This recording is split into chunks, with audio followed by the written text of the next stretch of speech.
All right, so now I finally have some good footage of Cho'gall and Sinestra tanking. Cho'gall we did on 25, Sinestra we ended up cleaning up on 10 man. It is doable on both 10 and 25. There's just some intricacies that we learned from 10 man for 25 man that may make it a little bit smoother for us, and I'll have better footage for 25 hopefully this next week. But yeah, starting with Cho'gall on heroic, and then we'll move on to Sinestra. Just what I do for tanking, what types of things I'm calling for, and when I'm using my cooldowns. All right, so we're going to start with Cho'gall. On Cho'gall, so I'm doing the off tanking for this. So I'm starting out in cat form, using my thorns on the tank just to get him some extra damage and threat, but it's not really needed. It's just a little bit extra damage that does help out in the long run. So essentially, he's just moving it into position and moving it back and forth in between the elementals. You can kind of see that we have one there. My priority for Cho'gall when I'm DPSing him is just sticking on Cho'gall. We have enough cleave that the elementals should die pretty quickly, so I'm not even focusing on that. The next one comes out, so he drags it over to the other elemental, and we are just focusing Cho'gall this entire time. He gets the first Fury of Cho'gall, and we're not swapping tanks because the extra melee and shadow damage that comes from the adherence we found out to be a little too much for the tank to get. So staying on Cho'gall is what we decided to do for this. But I'm grabbing the ads, I'm bringing them to melee so that we can cleave everything down, including the elemental and Cho'gall. We decided, because we are more melee heavy, we're bringing the ads to about 25 to 30% before moving them over. I'm essentially a backup interrupt for them because my interrupt's on such a long cooldown that I try not to interrupt unless I absolutely have to. You should have enough ranged interrupts to get them down. If you don't have enough ranged interrupts, then you may need to spec a little bit differently for this fight just to help with interrupts and get that 10-second interrupt as a tank. But after the ads are dead, I'm charging over to Cho'gall and tanking him essentially using Barkskin and my Rage with my Synapse Springs on cooldown. I'm saving my second potion and my trinket for another cooldown. When I get the first Fury of Cho'Galls, when I start to pop some of my cooldowns, you essentially can rotate throughout your entire toolkit, and you can also aim the ads to a specific spot, because you can see I haven't really moved Cho'Gall, but I got the Shadow Lord to spawn right in front of him, which is almost perfect placement of it. So the Blazing Inferno, or the Fire Elemental, spawns to the right of him, just in front, and the Shadow Lord spawns to the left of him, just in front. You can kind of position almost perfectly for it, get some extra cleave in. So I'm using my cooldowns when I have the first stack of it when he has fire on him, is when you want to try and use the most of your cooldowns, because you're going to be taking more melee damage, more unavoidable damage from his fire hits.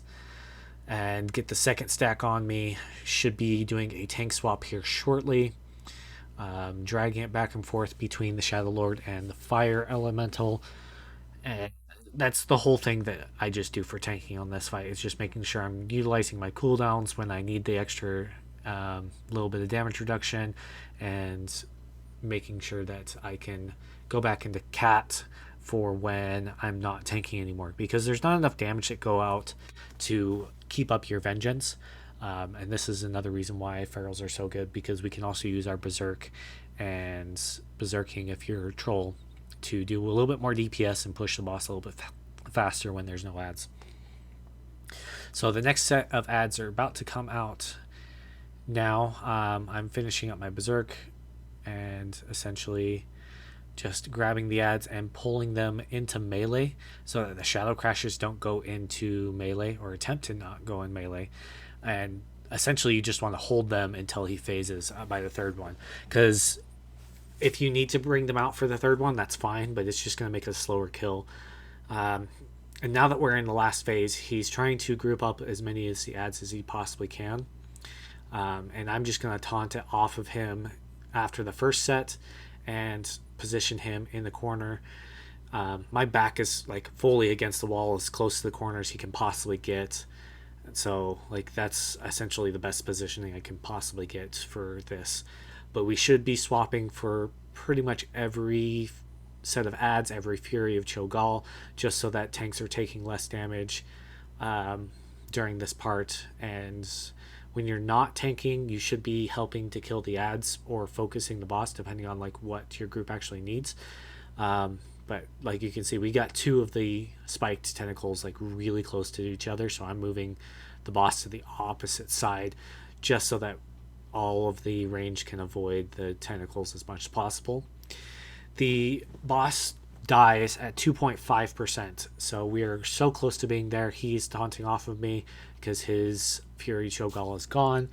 But essentially just rotating through your cooldowns, making sure you have everything, and just nuking the boss when it gets close enough. You can see him start going towards the center, and that is a kill.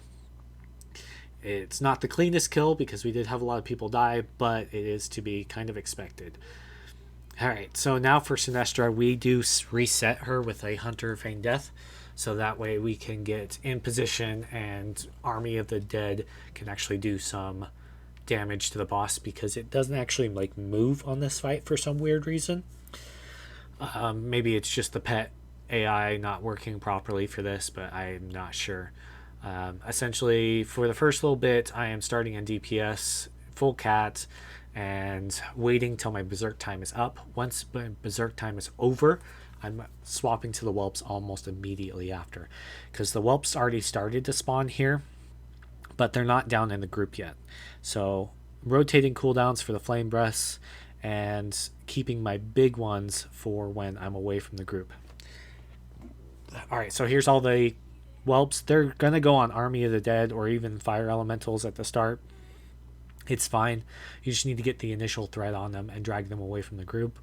On 10 man, I'm killing these ads so quick it's not even really mattering. I do call for a little bit of a range swap just so that we can kill them faster, and I can group up and kill the next set as soon as they don't drop the pools, which the second time after they respawn, they won't drop a pool, so you bring them into the melee to cleave with all the ranged. But we are transitioning the phase, so everybody's swapping over. I'm trying to avoid the beams. I'm trying to avoid everything else, but killing these first set is our main priority, and then we're grabbing the second set and pulling them into the back corner, or at least really close to these eggs, just so that the pools spawn far enough away from the group and they only get so big before they stop growing. It's a lot of trial and error figuring out where to actually place those pools, but I think I figured out the best way to do it on 10 man, 25 man.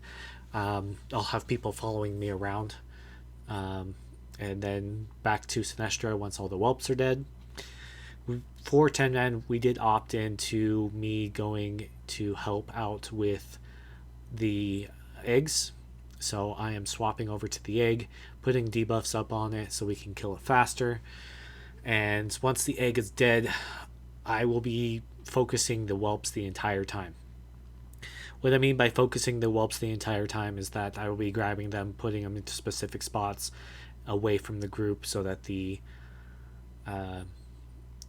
pools don't grow close to the group, and we still have enough space to kite the slicers. I focus on the Drake because at this point in time we're waiting on the essence and killing the spike callers as soon as possible. We used grips to essentially just interrupt them. You really only need 2 grips even on 25 man, but so but I just get the next set of whelps, so I'm in bear form and I'm dragging them away. As soon as I get them in position, I am calling for a swap to them.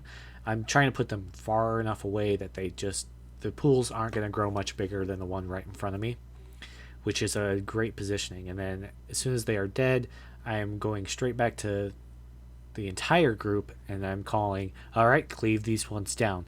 Because as soon as these die, the sooner I can actually get the stacks to fall off. But I don't think the stacks fall off after the phase transition, anyways. Um, I'm staying in bear form. I'm opting to stay in bear form because I still have a little bit of my vengeance going. And then getting the whelps grouped back up and pulling them away as soon as I have all of them. Ideally, you can kill them right here where I'm going for that second set of whelps. It allows you to have more space in the later sets. It depends on how long your kill is. That last whelp kind of died in an awkward position, but it is okay because it's still far enough away that we can still kite the slicers around. It's a lot of back and forth. Once my stacks get a little bit higher or I have to move further away from the group, I will be popping my Frenzied Regen and my Survival Instincts to essentially live a little bit longer. On 25 man, I did ask to see if we could get a healer to follow me around just so I can get some extra healing out so we're not too heavily stacked on me trying to get healed up as soon as I get back. All right, so this next set, I'm going super far with it. The reason why I'm going so far with it is because I can essentially kill these by myself for 10 man, but for 25 man, you want to still practice. So I call for the range to swap. I am super far away, so the range are complaining the entire time. It's fine. They need to go down, they need to die, and you need to try and avoid those slicers. Otherwise, you can kill yourself because of the extra shadow stacks you're getting. I am now at 46 stacks. So I want to kill those ads as fast as possible because here come the next set. She is down to 20% roughly. Grabbing the ads off of the guy that has them because it's a healer that has them. I think that it's a healer that has them. And then running away. We do lose our second healer for this, but it is okay. We don't have another battle res for 3 minutes, so we're going to have to pretty much focus. I'm trying to drag them away as far as possible, so it takes longer for them to get to the group. But the boss will die because it has 500k, 400k, and dead. So the boss is now dead, and there we go. Hope you enjoyed the 2 bosses on Heroic and what I did for explanation. These are one of the easier bosses to do on Heroic.